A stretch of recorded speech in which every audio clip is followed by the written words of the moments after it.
Bismillahirrahmanirrahim. Assalamualaikum warahmatullahi wabarakatuh. Apa kabar teman-teman sekalian?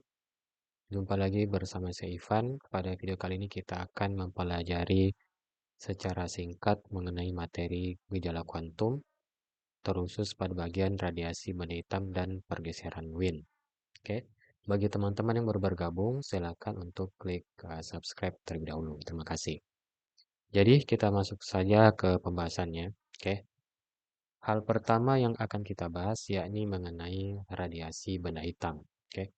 Untuk memahami terkait tentang konsep radiasi benda hitam, maka silakan perhatikan ilustrasi berikut.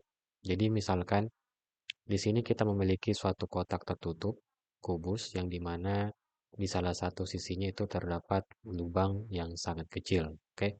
Di sini saya ilustrasikan agak besar-besar sedikit supaya teman-teman dapat lihat bahwa itu adalah lubang. Ya kan?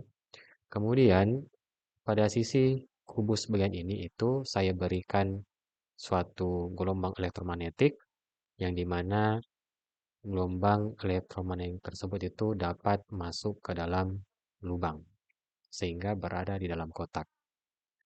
Berdasarkan ilustrasi ini, maka kita dapat melihat bahwa untuk benda hitam, ya, jadi semua gelombang elektromagnetik yang masuk ke dalam benda hitam ini atau kotak ini itu kecil kemungkinannya akan dapat kembali keluar dari kotak. Oke. Yang kedua, gelombang elektromagnetik yang masuk ke dalam kotak ini apabila dia memantul menumbuk salah satu dinding, maka energinya itu akan berkurang seiring dengan banyaknya intensitas tumbukan yang terjadi pada dinding-dinding benda hitam tersebut. Oke.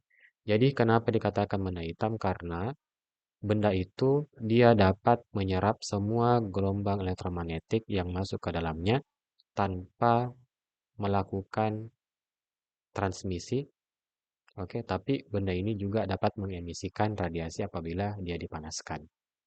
Nah, sekarang pertanyaannya, bagaimana jika benda hitam tersebut kita panaskan? Apabila benda hitam ini kita panaskan, maka benda hitam ini itu akan memancarkan atau mengemisikan radiasinya tersendiri. Yang dimana besar radiasinya itu merupakan fungsi dari temperatur dan panjang gelombang. Apabila kita melakukan plot grafik hubungan antara ketiga besaran tersebut, yakni intensitas radiasi, temperatur, dan panjang gelombang, maka akan kita peroleh grafik sebagai berikut.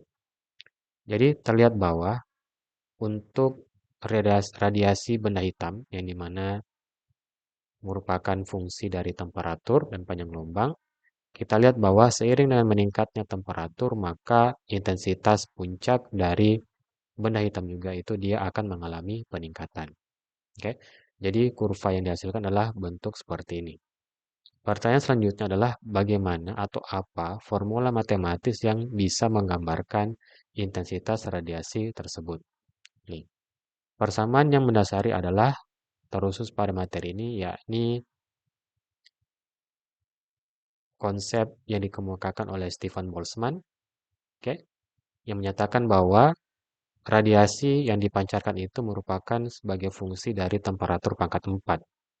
Maka secara matematis kita dapat menuliskan ke dalam bentuk persamaan P sama dengan E kali sigma A T pangkat 4, di mana E itu merupakan emitivitas benda hitam yang nilainya itu berada dari 0 sampai 1. Untuk angka 1 berarti dia merupakan benda hitam sempurna. Sedangkan sigma ini merupakan konstanta Stefan Boltzmann, A itu adalah luas permukaan, dan T itu adalah temperatur mutlak dari benda tersebut. Lebih lanjut, apabila kita ingin mencari intensitasnya, maka kita gunakan persamaan intensitas merupakan daya per satuan luas. Maka diperoleh I sama dengan P per A, yang nilainya itu E kali sigma kali T pangkat 4, yang dimana nilai dari konstanta Stefan Boltzmann itu adalah sebagai berikut. 5,67 kali 10 pangkat 8 watt per meter pangkat 2 K pangkat 4. Kemudian berdasarkan grafik radiasi benda hitam juga ada kita kenal sebagai pergeseran Wien. Inti dari pergeseran Wien itu adalah ternyata puncak maksimum dari radiasi benda hitam itu dia akan menuju ke arah panjang gelombang yang lebih pendek seiring dengan meningkatnya temperatur. Oke, kita di sini untuk 4000 Kelvin, 5000 Kelvin, 6000 Kelvin itu puncak-puncak gelombang maksimumnya itu dia akan bergeser ke arah panjang gelombang yang lebih pendek. Nah, itulah esensi dari hukum pergeseran Wien. Yang dimana secara matematis hukum ini dapat dituliskan dalam bentuk lambda maksimum, yakni merupakan panjang gelombang dengan intensitas maksimum, itu dikalikan dengan temperaturnya sama dengan C, di mana C itu merupakan konstanta Wien yang nilainya 2,89 kali 10 pangkat minus 3 meter Kelvin. Oke, jadi itulah beberapa teori singkat mengenai gejala kuantum terkhusus pada bagian radiasi benda hitam dan hukum pergeseran Wien. Apabila teman-teman memiliki pertanyaan tentang materi ini, silakan untuk komen di bawah dan jangan lupa untuk share ke teman-teman kalian yang membutuhkan. Sekian dari saya. Assalamualaikum warahmatullahi wabarakatuh.